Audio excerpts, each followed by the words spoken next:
Peace, peace, peace. Welcome to GoGoGadget Green. Shout out to all my Facebook people live streaming with me on the Green of Thrones at the Green of Thrones Facebook group. That's the Green of Thrones Facebook group. My mic is, we live and direct from the project, so my microphone might be picking up sounds from outside, so don't mind the sirens. I am safe, and I know that's all y'all worried about is the safety of your host, Go Green. Shout out to all my people on the YouTube channel. GoGoGadget Green. I'm your host, Go Green. That's the variety channel. Tonight we doing Knicks. We do drones. We do sports. We do bars, as in rhyming. We do whatever y'all want on GoGoGadget Green. So tonight it's all about the Green of Thrones. Thorough was good. To my people that cannot see my live stream, I have my Facebook people here. Some people are close friends. Some people are people from other groups I do not know. But you'll hear me from time to time shout people out by name as if you know them. Those are just good peoples that come through. My man Thorough is here. So Thorough gets a special shout out because, as we all know, tonight is Knicks versus Mavericks. And my man Thorough is a legit Mavericks fan. When I was in Dallas, he took me around. You know what I'm saying? I got to hear all about the upcoming season. Now, we had a good conversation, but he's got a player on his team he refers to as the White Goat. Obviously, we're talking Mavericks because the Knicks play the Mavs tonight. And Luca Doncic, what can I say? Forget the Rising Stars game. He's an all-star. Luca's an all-star. No denying, excellent pick. I think as a basketball fan, I think that who are they? The Hawks. The Hawks made the trade for trade. They traded for Trae Young. They swapped picks, Trae Young for Luca, and it's looking pretty lopsided. Yeah, Luca's like a rookie vet. Collis on my live stream says Luca is a rookie vet. He is, man. He does it all. He does it all. He's balling. He's balling so much. Carlisle got to figure out what to do with Dennis Smith Jr. Yeah, Luca's out of control. Let's get some numbers on Luca. Let me see. Let me pull up some numbers on Luca. But yeah, who would have thought? But let's look at it from that perspective, though, from the Hawks side of things. You think the Hawks are kicking themselves a little bit right now? I think the Hawks have to be kicking themselves right now. I don't see how they're not. Trae Young is a good rookie. He's averaging 16 points and 7 rebounds at the point guard position that most people did not think that he would be able to hold down. So I think 16 and 7 as a rookie is not bad at all. With that said, let's look at Luca. Let's look at Luca's numbers to compare.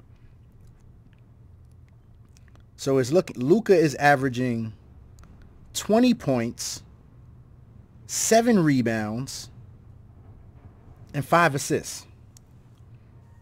27 and 5 as a rookie. He's playing 32 minutes a game. He's the point forward. Collis says, I think they're good where they at. Young need that setting to get his shots off. He can't do that on Dallas. See, now that's a great point. So, we often talk about how this rookie's playing here, how this rookie's playing there, and I think some of us lose sight of where a guy is playing, who's coaching him and what he needs to help his game flourish based off where he is. And I think Collis makes a great point. Luca is probably a better fit for Dallas. I'm sorry, Trae is probably a better fit for Atlanta because he likes to shoot the ball. And we all know under Rick Carlisle, he's going to have to play more within himself. Now, I think Trae Young is fully capable of that. I think his skill set would allow him to play for Carlisle, but he needs those shots. So I think that's a good point. Thorough says they get the Mavs first round pick. Who gets the Mavs first round pick unless it's a top 5? The Hawks. Right. That's right. They get another draft pick. That's right. So one of my live streamers, Thorough, just pointed out that the reason behind the deal, though, the other side of it is, in addition to Atlanta getting Trae Young, who's giving them 16 and 7, which I've already said isn't bad at all by any stretch of the imagination. Dallas, though, gets another draft pick as long as it's unless it's in the top 5, Dallas, the Hawks will get a pick from Dallas in this year's draft. So I guess, from the Hawks standpoint, you can't be mad at that. You can't be mad at that. Yeah, you can't be mad at that at all. So yeah, big shout out to the Dallas Mavericks and the clearly the rookie of the year. DeAndre Ayton is playing well, but Luca's got it, man. I mean, he's running with the All-Stars. He's running with the All-Stars. Is it fair to say Luka Doncic got Anthony Davis's spot? Whose spot did he get? I'm an Eastern Conference guy. But who is it? Steph Curry, James Harden, Luka Doncic, LeBron James. Who am I missing? Who's the 5th guy on the West? Anybody can tell me who's the 5th starter on the West? So yeah, big shout out to the Mavericks. The Knicks, on the other hand, talking about rookies, the Knicks were just snubbed. None of the Knicks rookies made it to the Rising Stars game. None of them. Kevin Knox not making it is a disappointment. Any Knicks fan that thinks it's not a disappointment, you're wrong, in my opinion. He won NBA Rookie of the Month in December, and he's kind of hit a rookie wall right now. Trier,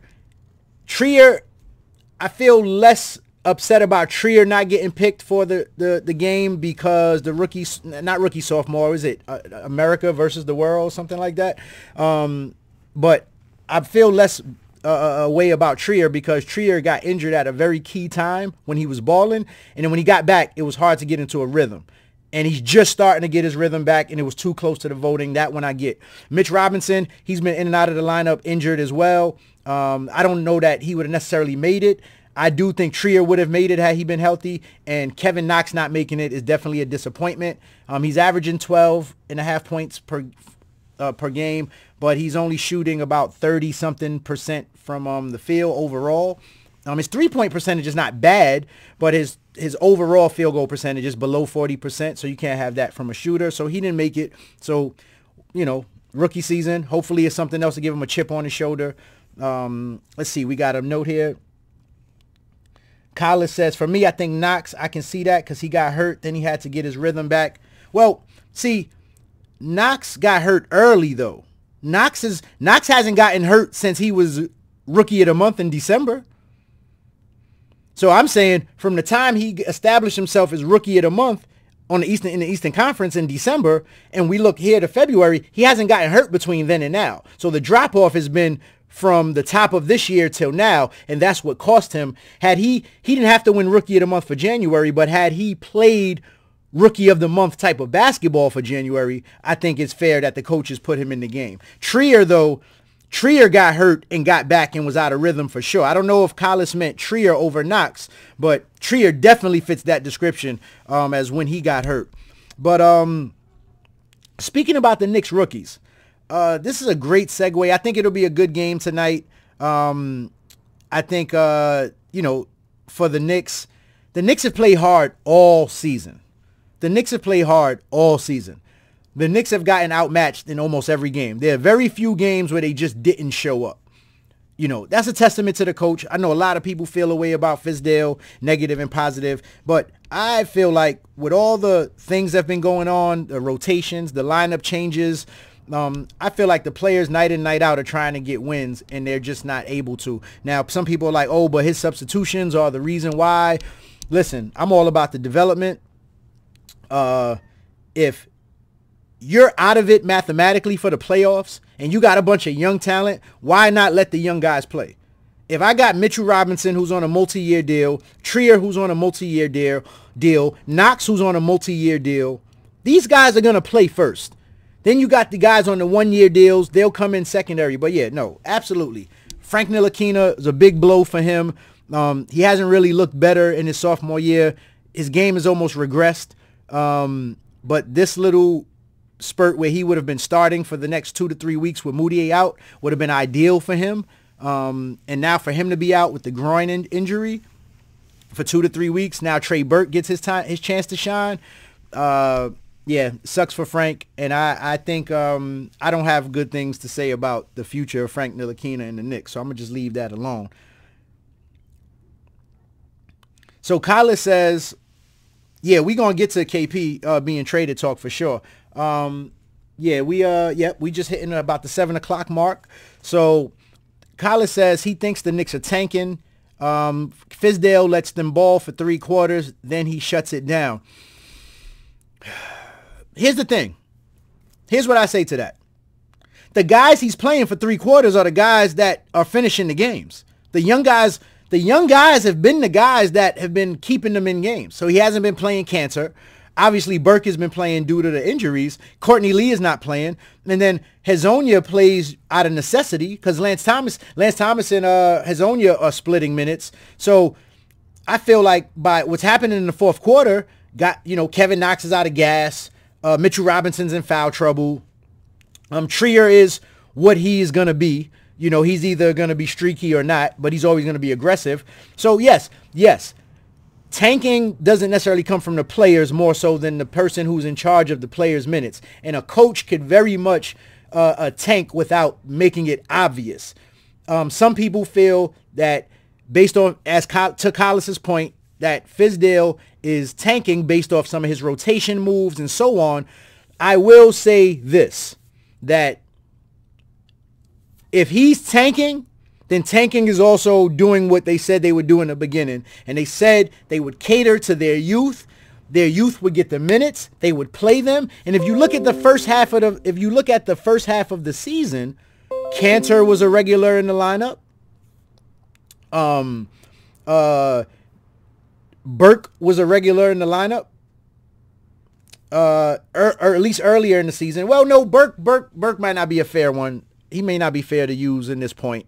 And Lee was never in the lineup. So I guess my point is, Lance Thomas was before he got hurt. So I guess the point I'm trying to make is that, the tank, the thing that people are calling tanking, I won't debate that it is or it isn't. What I will say is it goes right in line with the development of the young players.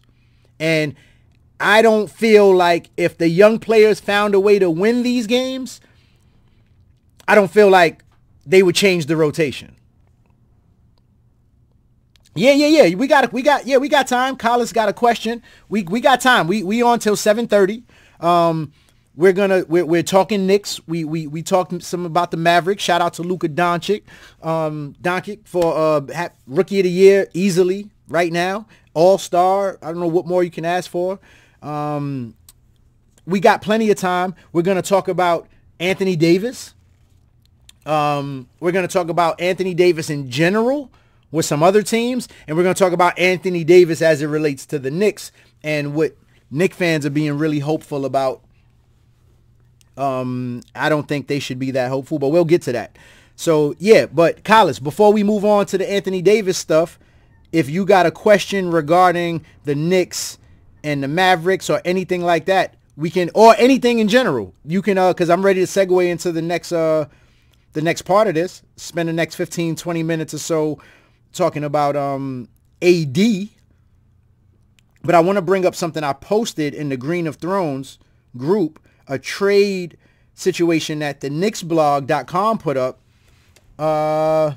So Collis asked a question. He says, do you like a homegrown squad or stockpile youth to get a superstar? Kind of how Golden State Warriors started off versus Miami Heat buying rings.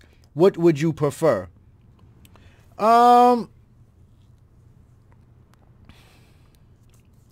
So let me be clear. So my position, I don't have a preference to how you develop a winning team.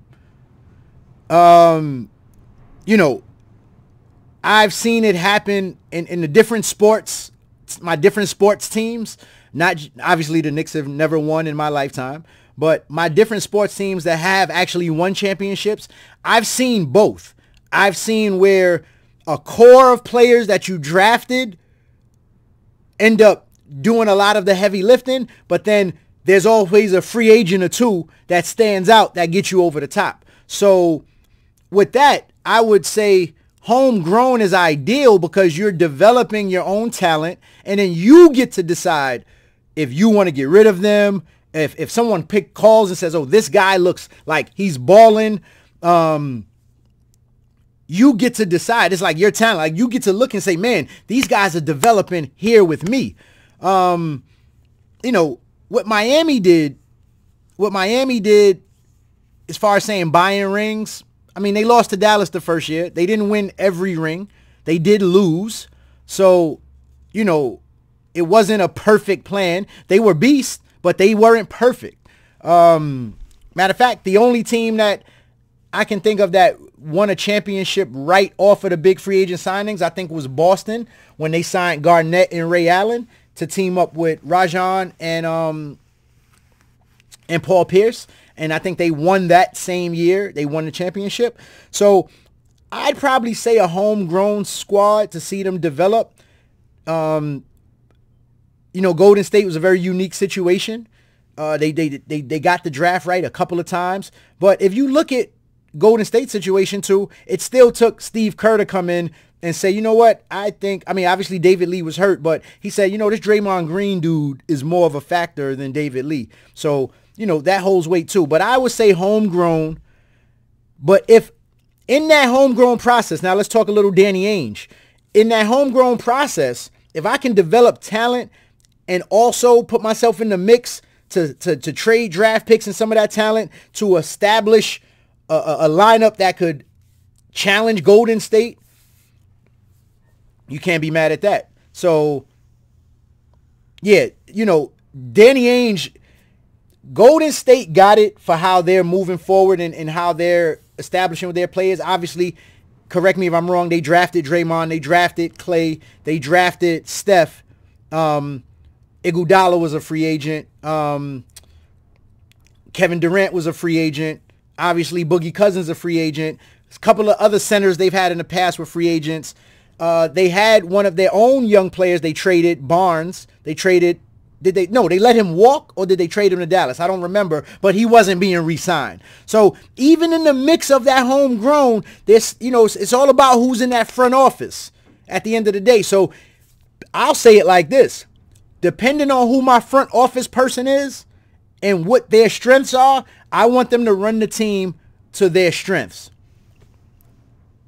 So Barnes, yeah, so they just confirmed with me, my live stream just confirmed with me that Barnes was allowed to walk. So, and he was a homegrown. Now, you couldn't compare him to the guys they decided to keep, and clearly that was the smart move. Nobody's knocking it, but how Boston moved is ideal. You got young talent. You're a playoff team. You're getting better each year, you know, and now you have Kyrie Irving and Gordon Hayward. Now, obviously, the injuries are one thing, but separate from those injuries, you were able to get all that talent and sign those guys and still have, you know, you can say, hey, Pelicans, wait till this summer. If Anthony Davis wants to come here, I can offer you something special. So, you know, it all depends on the strength of your GM. Danny Ainge, you know, he rocked with what he did. So Anthony Davis, let's get to that. Anthony Davis. Oh, real quick. I see someone ask me why Kevin Knox is not in the Rising Star game. So we kind of went over that, but real quick, Kevin Knox is in the Rising Star, not in the Rising Star game because he's not good enough. I mean, that's just simple. I don't want to go through everything I said previously, but he's not there because he's not good enough, and I'm not mad at that. I hope it's a chip on his shoulder. I hope he feels a way about it. Anthony Davis, his agent, Rich Paul, who everyone knows is LeBron's agent as well, he said he wants to be traded. Anthony Davis was hit with a $50,000 fine today, which is pocket change when you look at what he makes per game. I won't even get into those numbers, but when you look at what AD is making per game, that $50,000 he was fined today is pocket change. And LeBron or Rich Paul may be paying that for him anyway. I'm not surprised at the move. So let's talk about it and how it relates to the Knicks, and then we'll talk about it with regards to some of the other teams. Now, a lot of Knicks fans, you know, some of the trade situations that Knicks fans are saying, hey, would you do this? Would you do that? Shows me one thing, the Knicks overvalue their players. Knicks fans overvalue their players. People are like, nah, I wouldn't clear the cupboard for Anthony Davis because then it's going to be like how it was with Melo and we had nobody else with Melo. I disagree with that a bit. Melo wasn't the same type of franchise player that Anthony Davis is. You may argue Anthony Davis has never done nothing where he's been. That's fine. But I'm just saying, it's two different.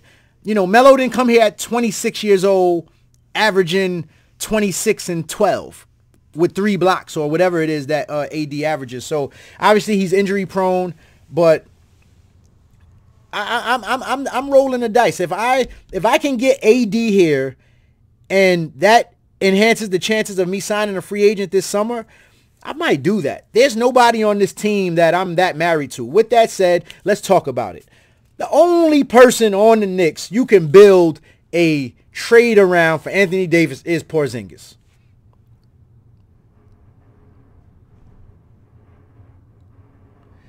Collis says Davis's game gonna suffer like Bosh or Love if he played with LeBron. I don't know.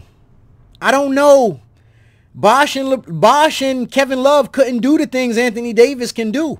Anthony Davis literally can bring the ball up court, and then because of the guy guarding him, no one can guard him bringing the ball up court. Now, if some guards trap him, you know, that's different. I don't think you want him bringing the ball up against a trap. I think he could handle it because he grew up being a guard up until, what, high school? He started playing his position he plays now late in high school, but he was a guard his whole life. So Anthony Davis is just a different kind of special. Like, Chris Bosh was never a top 3 player in the NBA. I mean, would anybody argue that Chris Bosh at the time when he was with the Heat and had to change his game, was he a top 3 player in the NBA? Was he a top 5 player in the NBA? Same question for Kevin Love.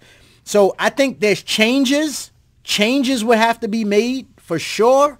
But I feel you. No, you know, I think I think that those players had those type of skill sets. I think I don't see AD stuck in the corner playing with LeBron. I just don't see it that way. But you're right. Every big man that has been an all-star to play with LeBron has had to become a stretch 4. There's no doubt about that. The word from the live stream is a fact. Every big man that's played with LeBron has become a stretch 4. I am making the argument that LeBron at this age, understanding the help he needs to get over the top, I think we'll see some changes. Defensively, well, wait a minute. Before we even get to LeBron and the Lakers, let's get back to the Knicks, and then we'll talk about AD and some other teams. So in the Knicks situation, Porzingis is the only person you could build a trade around, in my opinion, to get Anthony Davis. Now, there's another trade machination, if I said that correctly, going around from the Knicks blog, .com, the knicksblog.com, and I'm going to go through that one, and the Knicks don't get Anthony Davis in that deal. But as far as I was asked a question, I've been asked a couple times, would you build a deal around KP for Anthony Davis? Absolutely.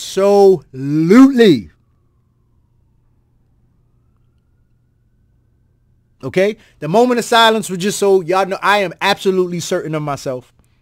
I stayed quiet after I said it just to think about what I just said. And I absolutely would trade KP for Anthony Davis. Matter of fact, Kristaps Porzingis is the type of talent that gets you that type of player. And because Anthony Davis is 26 years old, I absolutely am doing that. You telling me I have a legit shot at having Anthony Davis with the Knicks for the next 10 years. I'm taking that. I'm taking that. I'm risking it. They both injury prone, so, and Anthony Davis is putting a hell of a lot more work than Kristaps Porzingis has. Now, this is not a knock to Porzingis, right? This is what happens when you're talented. This is what happens when you're special. You can actually talk about something like this and people don't look at you like you're crazy because of what KP brings to the table. Kyla says he would trade KP with Spike Lee and draft picks. So I'm glad you brought up draft picks. I was talking with someone and they were like, what if we don't have to clear the cupboard and we just we don't have to gut the team. We trade the draft pick, our first round pick this year with KP for Anthony Davis. Now, I don't know how that works financially, so I'm not even going to go there, but let's just talk about that. I do it. I'd do it.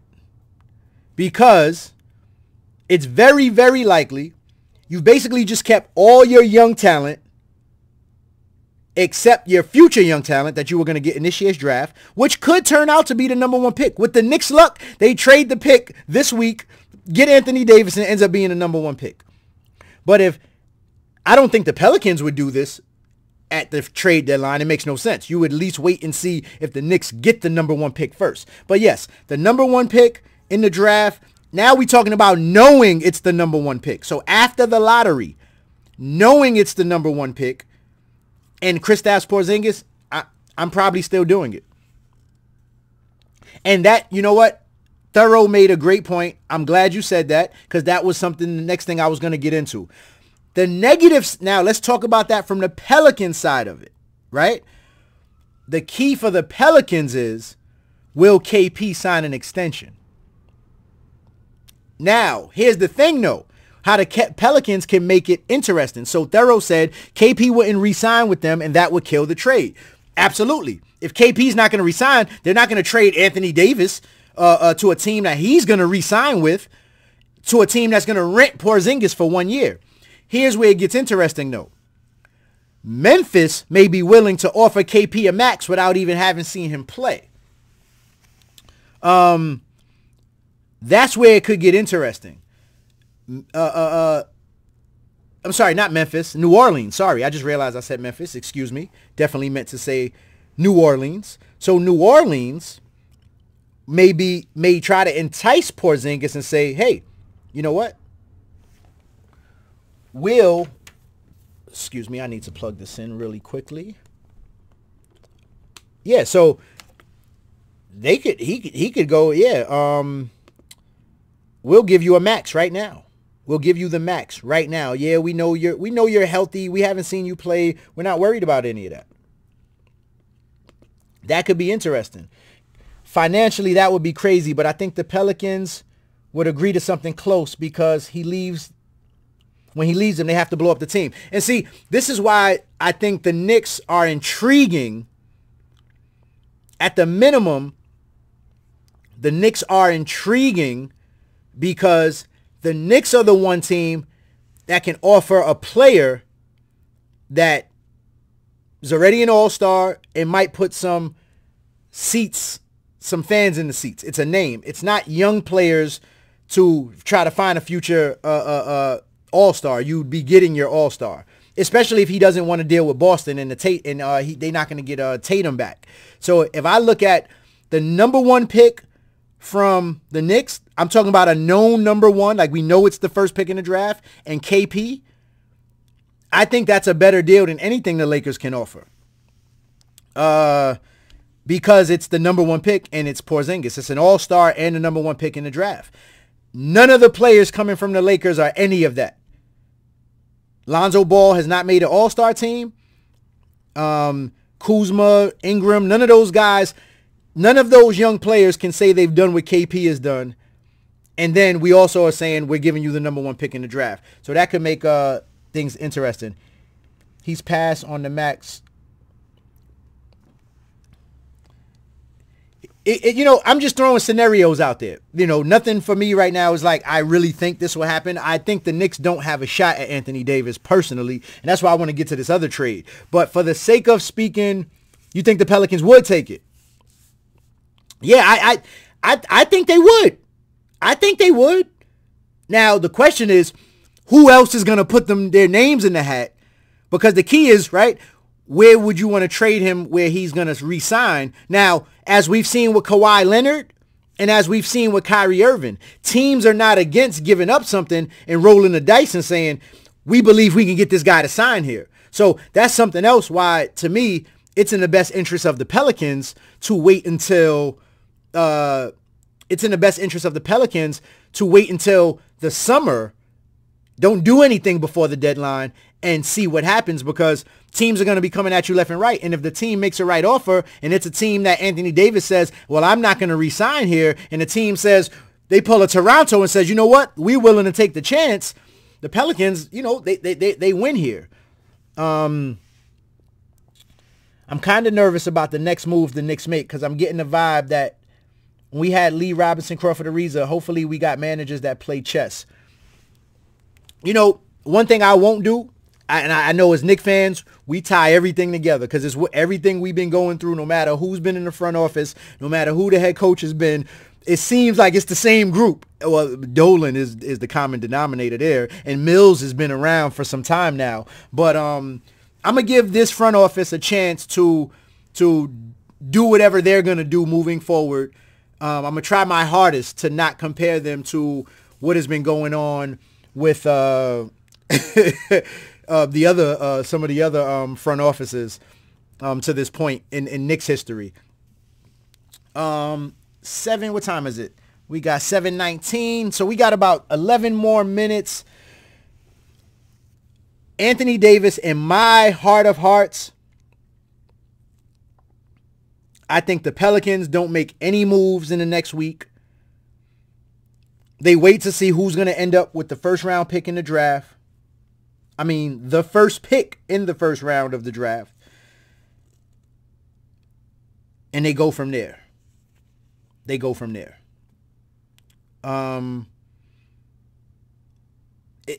Boston can offer draft picks, players, and say, we can offer you to come play with Kyrie Irving. And I'm not, Gordon Hayward, I feel, needs a year anyway before he can even get close to form. So I'm not concerned about what I see from Gordon Hayward this year. He's going to probably be untradeable because of his contract. So you're going to have, that's a talented player you're going to have next year. And I don't think he's washed. I think he needs a year back to regain the level he was at. He was playing at a high level before the injury. So I think the Lakers deal is interesting. I've heard rumors that the Bucks have some things they want to throw that way. Could you imagine Giannis teaming up with AD? Kind of scary. So Thorough says, I want your opinion on KP being potentially pissed about his name being thrown around, and if it's true. Would that affect KP wanting to re-up, or would he ask to be traded? Here's the thing. Players greater than KP, you already know where I'm going with this. Players greater than KP's name have been thrown around in trades on teams that they've done way more for than what KP has done for New York. So if you're at a point where you're being thrown around for a trade, and it's not like he's being thrown around in a trade for just anybody, right? It's Anthony Davis. It's the best big man in the NBA. Hands down. It's not close. So that's a testament. One of the players from the Lakers, I think it was Kuzma. He said, when Anthony Davis said that, he didn't think it would affect him anyway. So hearing his name, he's taking it as a testament to the player he's become, that I could be thrown in, this type of deal, whether it's true or not. So I think that's Porzingis' position. As far as do I think he would be pissed or not, his agent might be, because when KP was upset before, when there was some issues with Melo, it wasn't KP, it was his agent, it was his brother. And even when KP heard about what his brother had said, he publicly said, we'll talk. That's not what we want to do here. So I'm sure him and his brother have a strategy. But I think KP, the player, understands the business. I want to give him the benefit of the doubt that he understands the business and knows that when a player like Anthony Davis is available, that teams are going to look to try to get that guy if they can. And as far as him not wanting to re-up with the Knicks, it's hard for me to believe he would leave an extension on the table, even if he finds out his name was thrown in the deal. I think KP is in a difficult spot because KP needs to show people he's healthy before he starts letting it be known how his ego is being rubbed the wrong way. So to your point, right? See, Thorough made a point. The live stream is saying Tatum said he trade himself for Anthony Davis, and this is what I read that. I thought that was great. I'm so glad you brought that up. Jason Tatum In my opinion, Jason Tatum, from what I've seen, if I project Jason Tatum in year 4, where we have KP right now, I think Jason Tatum will be a greater player in year 4. Now, the unicorn is 7 foot and he can do rare things if he's healthy. But see how I got to say if he's healthy? With Porzingis, it's always if he's healthy, if he's healthy. Tatum already showed me what he could do. No Kyrie Irving. No Gordon Hayward.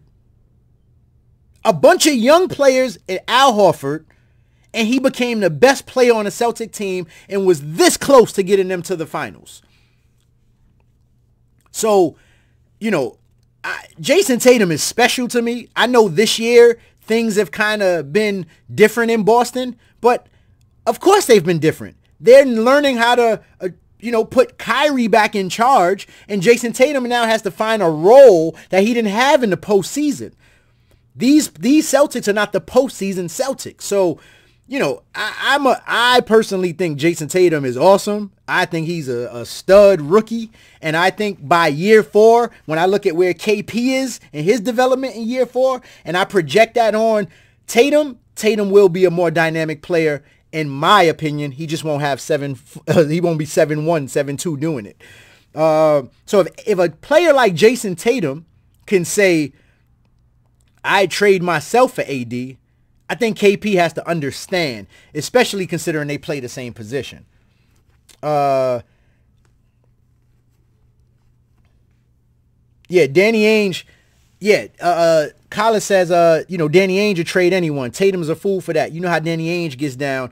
And Thorough says, off topic, would you rather have Tatum, Simmons, or Doncic? We're going to get to that. That's a great question. I love that. All right, we got 5 minutes. So Anthony Davis, I think, will stay put through the trade deadline.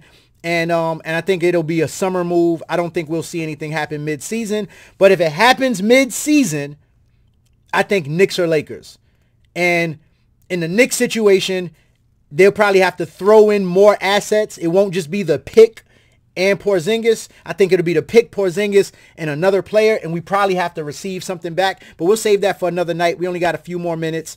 Off topic. So he said, off topic, who would you rather have, Tatum, Simmons, or Doncic?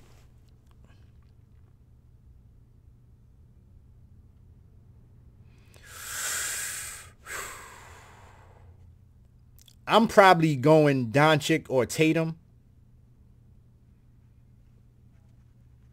I'm just speaking as an NBA fan too. I'm not speaking as who I would prefer on the Knicks.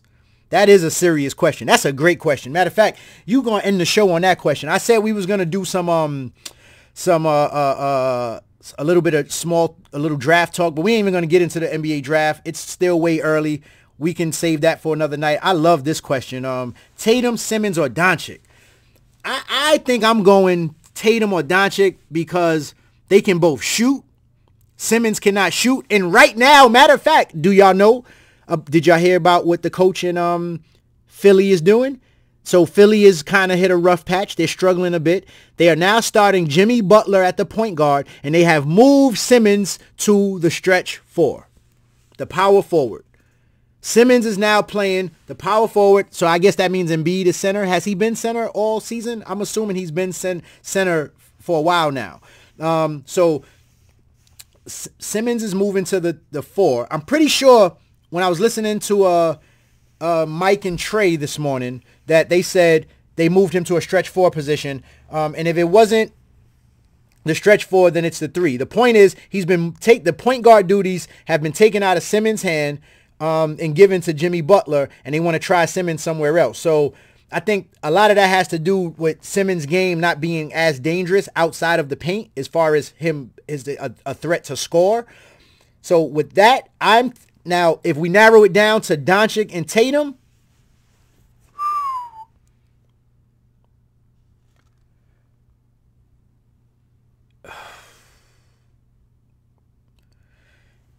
I'm a probably go with Doncic. Now I'm thinking as a Knicks fan because we don't have a point guard.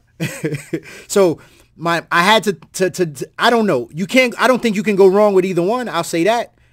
I'll say I don't think you can go wrong with either one. And if Tatum was on a team that wanted to just let him be everything and he didn't have to share the space and he was developing like that, like if Tatum was on New York, I think his numbers would be crazier. But I think I'll go with Doncic. I think I would go with Doncic because Doncic showed me he can handle the ball. I can have a scoring point guard if I got Doncic. I don't need to have a point guard.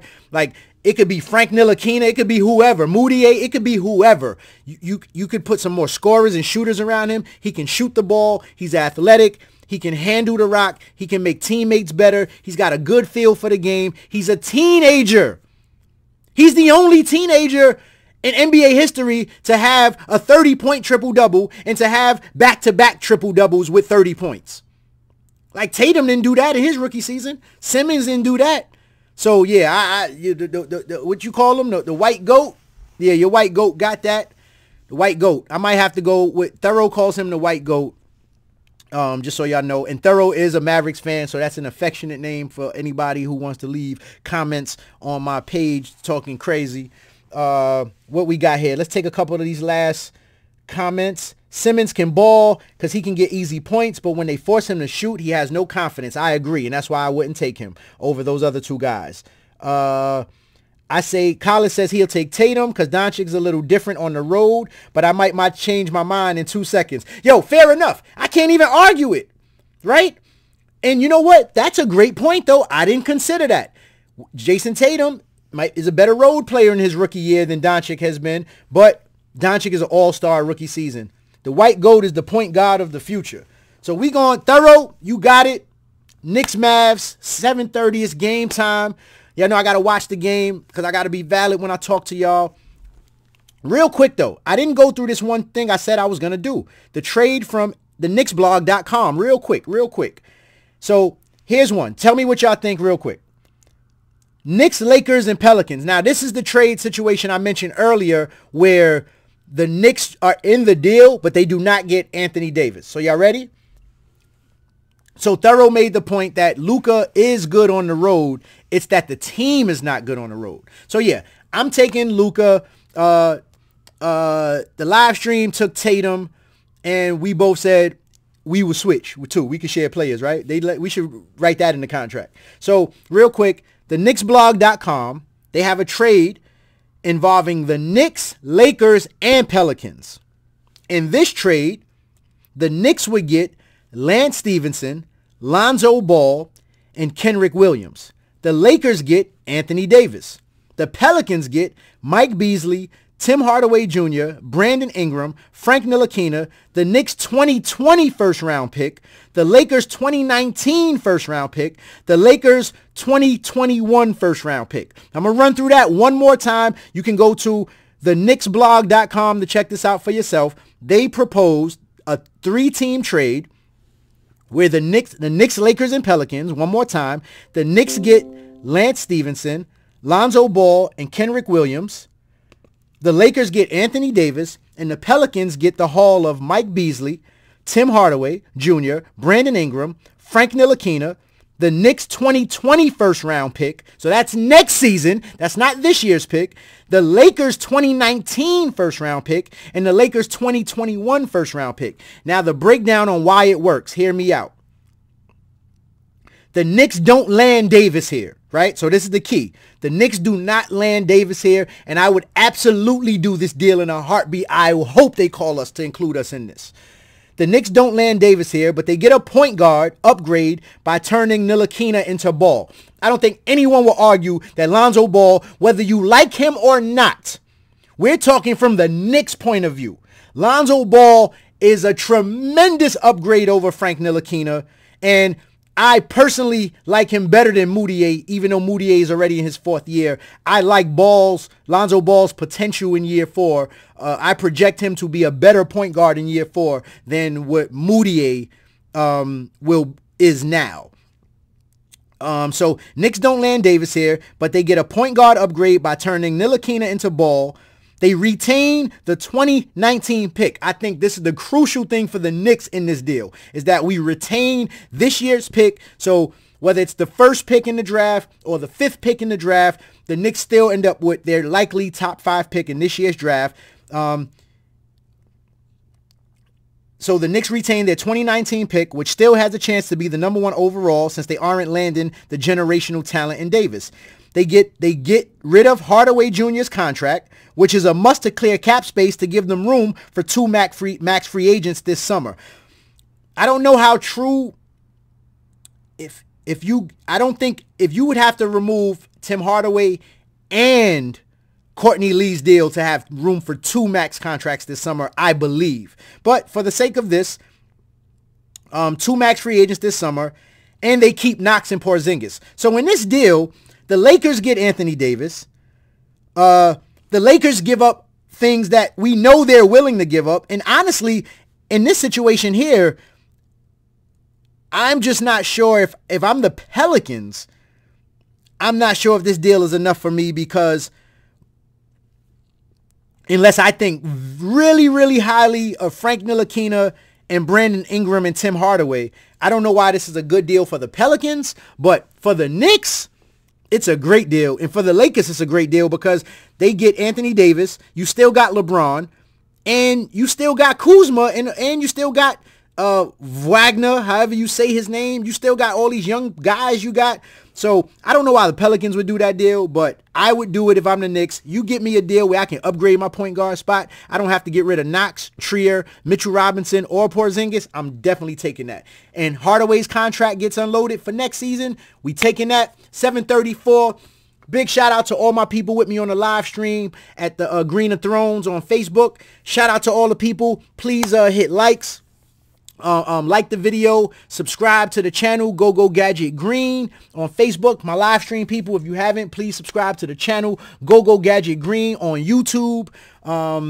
Likes, comments, let me know things you want to talk about. It doesn't always have to be Knicks related. It won't be in the future, but we can talk about anything, any other pregame shows you guys want to do, anything. Let me know. I'm down to do it. The whole thing with GoGoGadget Green is that I can say GoGoGadget whatever, and we can make it happen.